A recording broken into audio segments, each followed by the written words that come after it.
अस्सलाम वालेकुम, कैसे आप सब लोग? उम्मीद करता हूँ खैरियत से होंगे, ठीक ठाक होंगे। गुज़श्ता वीडियो मैंने आपको बताया था किस तरीके से आप लोग माको पहाड़ी क्रॉस करके तुर्की में एंटर होते हैं और दोगो ब्यास पहुँच के अपनी पेमेंट क्लियर करके आप लोग जब इस्तांबुल के लिए निकलते हैं तो रास्ते में किस तरह की मुश्किलात का सामना करना पड़ता है आपको। और जब आप इस्तांबुल पहुँच जाते हैं, अब यहाँ से आगे आपको क्या एहतियात करनी है ये मैं आपको आगे चल के बताऊँगा।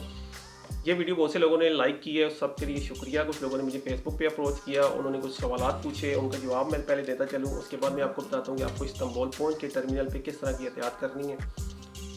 एक लड़के ने मुझे ये मैसेज किया कि भाई अगर हम ईरान का वीज़ा लेके तेहरान पहुँच जाएँ तो वहाँ से आगे कोई ऐसा माकूल एजेंट है जो हमको बाहिफाजत तुर्की पहुँचा दे।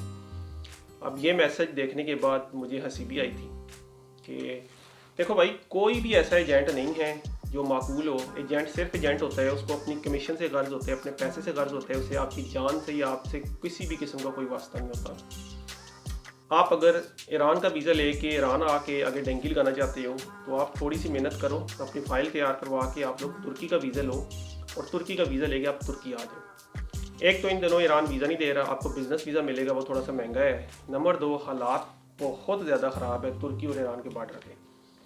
आए दिन हादसात हो रहे हैं, कुछ लड़के हैं जो किडनैप हो रहे हैं, कुछ वहाँ से डिपोर्ट हो रहे हैं, कुछ को इंतहाई बेदर्दी के साथ मारा जा रहा है वहाँ पे। ये सब देखने के बाद भी आप ये कह रहे हो यार कोई माकूल एजेंट। ये बात आपने किसी और एजेंट से की होती तो वो आपको कहता कि हाँ यार एक बंदा है, वो पैसे ज़्यादा लेगा लेकिन तुमको बाहिफाजत तुर्की पहुँचा देगा। पैसे उतने ही होते, ठीक, लेकिन आपसे वो पैसे ज़्यादा चार्ज करके आपको उस एजेंट के हवाले कर देता, फिर आप जाने और वो एजेंट जाने। तो ऐसा हरगिज़ ना करें। आप मेरी वीडियो एक दफ़ा फिर दोबारा देख लें कि ये सफ़र है कैसा। और अगर उस पर भी आपको यकीन ना आए तो फिर ये आज की ताज़ा वीडियो में आपको बताता हूँ। कुछ लड़के जो कि बॉर्डर क्रॉस करने के लिए बॉर्डर पे पहुँचे थे, उनके साथ क्या हुआ, ये वीडियो आप देखें। इसके बाद मैं बताता हूँ कि बॉर्डर पे भी क्या सिचुएशन है। आप ये वीडियो देखें पहले। जैसा कि आपने इस वीडियो में देखा है, लड़कों को कितनी बेदर्दी के साथ पीटा गया है, इनकी हालत क्या है। ये लोग भी बॉर्डर क्रॉस करने के लिए पहुँचे थे बॉर्डर में। अब ईरानी फोर्सेस ने इनको पकड़ के इंतहाई बेदर्दी से मारा। ये कितने ज़ख्मी हैं, इनके पास मेडिसिन नहीं है। अब इनकी एक ही तमन्ना है कि जितना जल्द हो सके हम पाकिस्तान पहुँचे। हमें पाकिस्तान जाने, हमें बाई एयर भी कोई कहे आगे हम आपको यूरोप लेके जाते हैं, हम नहीं जाएंगे। तो ये है डंकी और ये है आजकल बॉर्डर के हालात। अब ये वीडियो देखने के बाद भी आपके दिल में तमन्ना हो आप किसी और एजेंट को अप्रोच करें कि यार कोई ऐसा एजेंट हो जो मुझे बाहिफाजत पहुँचा दे, तो फिर मेरे भाई ना तो आपके एजेंट का कोई कसूर है, ना टैंकर का कसूर है, ना किसी और का कसूर, सिर्फ आपका अपना है कि आपको अपनी जान अजीज़ नहीं है। ये वीडियो देखने के बाद मेरे ख्याल में आपके दिल से ये ख्याल निकल जाना चाहिए कि मैं डंकी लगा के तुर्की जाऊँगा। अब जो तुर्की और ईरान का बॉर्डर है, यहाँ पे एक माह हो चुका है, लड़के बैठे हुए हैं, दो तीन दफ़ा ट्राई कर चुके हैं। ईरानी फोर्सेस उनको पकड़ लेती है, उन्हें मारती है, उनको वापस भेज देती है और बहुत सारे लोग यहाँ से बॉर्डर से वापस पाकिस्तान चले गए हैं। तो मेरी आपसे यही दरख्वास्त है कि आप डंकी हरगिज़ ना लगाएं यार, ये मौत का सफ़र है, इस रास्ते का इंतखाब ना करें। एक और लड़का, उसने पूछा था जी मेरे गांव से एक लड़का गया है, उसे 1.5 माह हो चुका है। लास्ट टाइम हमारी बात हुई थी जो वो तुर्की के बॉर्डर पे था, उसने कहा जी आज रात हमने बॉर्डर क्रॉस करना है, दुआ करना। उसके बाद 1.5 माह से हमारा रास्ता नहीं है, आप इस सिलसिले में कोई मेरी हेल्प कर सकते हैं। तो भाई मेरी इंतहाई माजरत के साथ, मैं इस्तांबुल में बैठा हुआ हूँ, मैं यहाँ पे आपकी किसी भी किस्म की हेल्प नहीं कर सकता।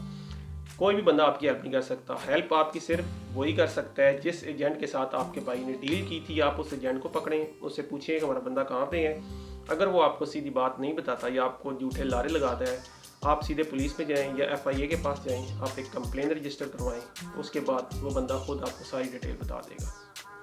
तो मैं दुआ गो हूँ कि अल्लाह करे खैर खरीद के साथ आपका जो भाई है, जो दोस्त है, वो वापस पाकिस्तान पहुँच जाए, या अगर वो तुर्की आ रहे तो उसे खैर खरीद के साथ अल्लाह पाक इस्तांबुल तक ले आए। एक और भाई थे, इसकी स्टोरी काफ़ी इंटरेस्टिंग है। इन्होंने कहा थी मैंने 1 साल पहले डेंगी लगाई थी, मैं अर्जुलू में पकड़ा गया था, 6 माह मुझे कैद हुई है। 6 माह कैद करने के बाद उन्होंने मुझे पाकिस्तान डिपोर्ट कर दिया है। उसके बाद मेरे दोस्तों ने कहा तुम दोबारा डेंगी लगाओ, मैंने नहीं लगाई। अब मुझे दोस्त कह रहे हैं इन दिनों हालात बेहतर हैं, तुम डेंगी लगाओ, तुम किसी तरीके से दोगो ब्यास पहुँच जाओ। वहाँ से आगे जो मेरे बॉस है जिनके पास मैं काम करता हूँ फैक्ट्री में, उनके रिश्तेदार वहाँ पे होते हैं, तो वो तुम्हें रिसीव कर लेंगे। तो मेरा बॉस खुद तुम्हें या मैं खुद अपने बॉस के साथ आऊँगा, तुमको दोगो ब्यास से इस्तांबुल ले आएंगे, किसी किस्म की टेंशन नहीं होगी। तो पहली बात है भाई मेरे, आप पहले डंकी लगा चुके हो, आपको पता है ये सफ़र कैसा है। और जुलूम कैंप आपने देखा है, वो कैंप किस तरीके से 6 माह आपने वहाँ पे गुजारे। उसके बाद तो बंदे का दिल और दिमाग से जो है इस डंकी का ख्याल ही निकल जाना चाहिए। जब वो बंदा कैंप में, जो तुर्की के कैंप है, वहाँ पे अगर 5-6 माह गुजार ले तो आपके जो दोस्त है वो आपको कह रही है आप लोग दोगो ब्यास पहुंचे तो मेरे बॉस आ जाएंगे, ये सिर्फ ड्रामा है।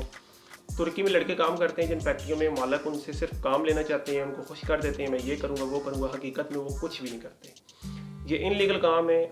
कोई भी बॉस या कोई भी दोस्त आपका ये काम नहीं करेगा। आपके जो दोस्त हैं वो आपको सिर्फ कैश करना चाह रहे होंगे क्योंकि ये डेंकी का सीज़न है। उन्होंने किसी एजेंट से बात की होगी, वो आपको वर्गला रहे होंगे कि तुम लोग डेंकी लगाओ। अब तुम डेंकी लगा लोगे, जब यहाँ पे पहुँच जाओगे तो उन्होंने अपनी कमीशन ले लेनी है। जब दोगो ब्यास में पहुँचोगे ये आपको नई स्टोरी सुना देंगे, यार मेरा बॉस नहीं तो ये हो गया वो हो गया, गाड़ी नहीं है फलान नहीं है, तो ये इस तरह का ड्रामा करेंगे, आप फंस जाओगे। अगर आपके दोस्त आपके साथ इतने मुखलस हैं कि वो अपने बॉस के साथ खुद जाके आपको दोगो ब्यास से रिसीव करेंगे तो आप अपने दोस्तों को कहो यार तुम अपने बॉस को कह के ना मुझे दावत भेज दो। जब उनका बॉस आपको दावत भेजेगा तो आप कहो कि मैं वीज़े पे आ जाऊँगा, मैं आपको पैसे दे दूँगा। ऐसा कभी नहीं करेंगे क्योंकि यहाँ पे 10 साल भी किसी के साथ काम करो तो वो लड़का आपको जो बॉस होता है वो आपको दावत नहीं देता, क्योंकि उनको पता होता है पाकिस्तानी यहाँ पे आते हैं कुछ अर्सा काम करते हैं वो यहाँ से स्किप हो जाते हैं तो मसला फिर उनके लिए बनता है। तो आप हर गेस डेंकी ना लगाएं। आप जो मेरी पिछली वीडियोज़ हैं वो आपने देखी होंगी, अगर नहीं देखी दोबारा देख लें हालात कैसे हैं। आज की वीडियो मैंने आपको दिखाया है कि अभी जो सिचुएशन है बॉर्डर पे ईरान और तुर्की की वो कैसी है, किस तरीके से लड़कों को मार रहे हैं। तो ये देखने के बाद अपने दिलो दिमाग से डेंगी का ख्याल निकाल दें। अगर आना है तो आप अपने वीज़े के लिए अप्लाई करें, अपनी फ़ाइल तैयार करें, डॉक्यूमेंट्स कंप्लीट करें, वीज़े पे आएँ तो वीज़े के लिए बेनिफिट है आपको। यहाँ पे आएँ जब आपको काम देखें आपका दिल न करे काम करने को, आप अगर ये सोचें कि इतने पैसे में पाकिस्तान में कमा सकता हूँ, आप टिकट लेके पाकिस्तान वापस चले जाएँ। तो ये चीज़ है, आप अपने दोस्तों के कहने पर ना आएँ, वो आपके साथ मुझे नहीं लगता कि मुखलिस हैं। तो अब मैं बात करता हूँ कि जब आप लोग इस्तांबुल पहुँच जाते हो टर्मिनल पे तो आप लोगों को किन चीज़ों का ख्याल रखना चाहिए। पहले तो ये होता था जो बस होती थी वो जो इस्तांबुल में मेन बड़ा टर्मिनल है ऑटोगर जिसे कहते हैं, वहाँ पे आप आके उतर जाते थे तो यहाँ से आपके जो दोस्त हैं वो आपको लेने आते थे। ये जो ऑटोगर है इस्तांबुल में सांलर मैदान के करीब, ये तकरीबन जितने भी पाकिस्तानी यहाँ पे इस्तांबुल में रह रहे हैं सबके लिए ईजी था। मैक्सिमम आधा घंटा या 45 मिनट लगते थे, बंदा खुद आके एक गाड़ी चेंज करता या 2 गाड़ियाँ चेंज करेगा मेट्रो पे आके वो आपको रिसीव कर देता था। लेकिन अब ऐसा नहीं होता है। अब आपको गिब्जा जो ऑटोगर है वहाँ पे आके गाड़ी रुकती है, वहाँ पे आप उतर जाते हैं, वहाँ से आगे फिर आपका 3 घंटे का सफ़र है इस्तांबुल के लिए। तो जो आपके दोस्त हैं वो कोशिश यही करते हैं कि वहीं से टैक्सी वाले से बात करते हैं तो उसको लोकेशन सेंड करते हैं, वो टैक्सी वाला डायरेक्ट जिस लोकेशन पे आपको जाना होता है उस लोकेशन पे आपको छोड़ देते हैं। अब आपने एहतियात क्या करती हैं? पहली एहतियात तो ये है जब आप इस्तांबुल गिब्जा में पहुंच जाएं आपके साथ जो दूसरे साथी हैं उनको अगर कोई लेने आए वो आपको कहे कि यार आप भी हमारे साथ चलो, हम आपको साथ ले जाते हैं, आपके बंदे अभी तक नहीं आए, तो वहाँ से फिर आपके बंदों से रब्ता करके आपको उनके हवाले कर देंगे। आपने ये काम कभी भी नहीं करना। क्यों? अगर आप किसी के साथ चले गए, जो खर्चा आपका यहाँ से 200-300 लीरा आता है वो आपको अपने घर ले जाएंगे। पहला काम वो करेंगे, आपको मोबाइल देंगे, अपने घर वालों से बात करो 1500 लीरा लगवा दो हमारे घर, ये खर्चा हो गया आपका। आप नहीं होंगे, आपको पता नहीं होगा, तो आप मजबूर होंगे, आप उनकी कस्टडी में होंगे, आपको पता नहीं होगा वो कहाँ पे हैं, जगह कौन सी है, तो वो आपको मजबूर करेंगे। फिर आपको मजबूरन 1000-1500 लीरा लगवाना पड़ेगा, जो नॉर्मली खर्चा आपका 200 से 300 लीरा आता है। तो ये काम आपने कभी नहीं करना। नंबर 2, अगर वो टैक्सी वाला कहे यार तुम बैठ जाओ यहाँ पे तो मैं तुम्हें ले जाता हूँ, रास्ते में कॉल कर लेंगे, तो आपने उस टैक्सी पे भी नहीं बैठना। जब तक आपका एजेंट या आपके दोस्त जो इस्तांबुल में रह रहे हैं वो आपसे रब्ता ना करें, जब तक वो आपको ये ना कहें कि फलां टैक्सी में बैठ जाओ, वो टैक्सी वाले से बात करेंगे, जब तक वो लोकेशन सेंड ना करें, आपने किसी के साथ नहीं जाना। चाहे आपको 10 घंटे भी वेट करना पड़े टर्मिनल पे, आप वहाँ पे वेट करें। बहुत कम पाकिस्तानी ऐसे हैं जो आपको अपने साथ ले जाएंगे, आपसे वही पैसा चार्ज करेंगे जो आपका असल में खर्चा हुआ था, 200 लीरा, 300 लीरा, 400 लीरा।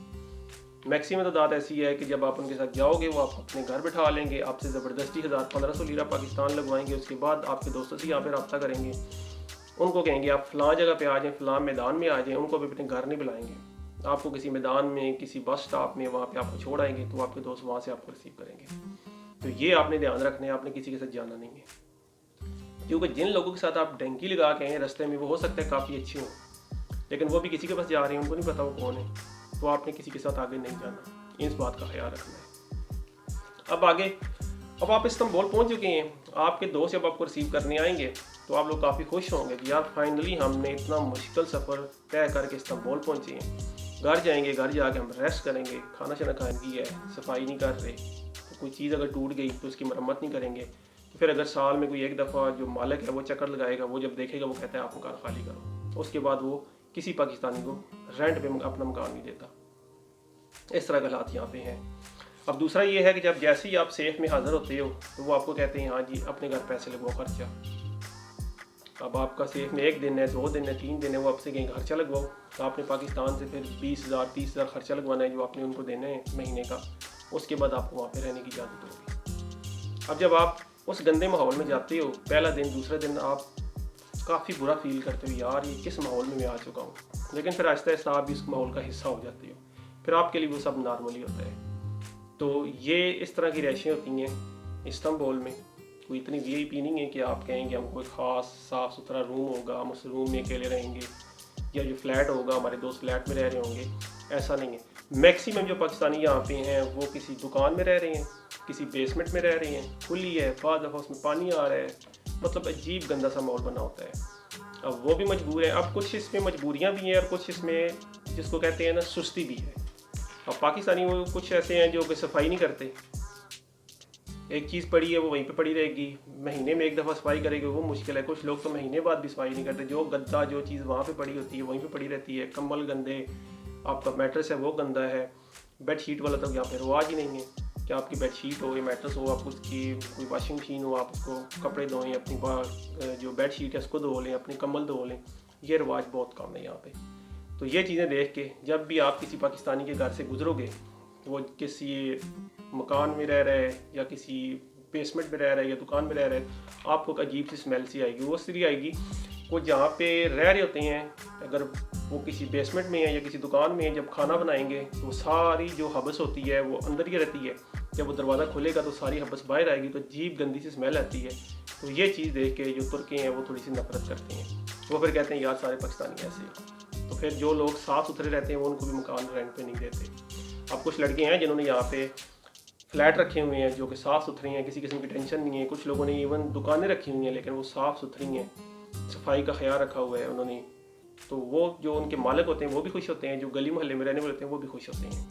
तो जब आप ये सारी चीज़ें देखते हो, आप कहते हो यार मैं तो आया था कि इस्तांबुल है कि वीआईपी माहौल होगा, तो वो नहीं है। खैर यहाँ पे फिर आपको एडजस्ट करना पड़ेगा। अब दूसरी चीज़ ये है, यहाँ पे लड़कों की जो तनख्वाह है वो 1500 2000 लीरा है, तो उसमें ये एडजस्ट करते हैं 20 या 30 बंदे होके। वो भी जिन बंदों के पास रहते हैं एक सेफ होती है जिसको कोई चला रहा होता है। अब उस सेफ का जो इंचार्ज होते हैं उसको चाहिए होते हैं कि जितनी ज़्यादा पैसे बच सके मुझे मैं बचाऊँ, तो वो खर्चा नहीं करता उस सेफ पे, ना सफाई का ख्याल करता है, ना ही किसी किस्म के आपको कोई नए ब्लैंकेट लेके देगा, नए मैट्रेस लाएगा। उससे बस ये है कि जो भी बंदा है पुरानो में सोए या अपना खुद लेके आए, तो उसको सिर्फ हर माह रेंट चाहिए, जितना ज़्यादा प्रॉफिट हो उसे वो प्रॉफिट चाहिए, उसे सफाई से कोई गर्ज नहीं है। तो ये सारा सीन होता है यहाँ पे।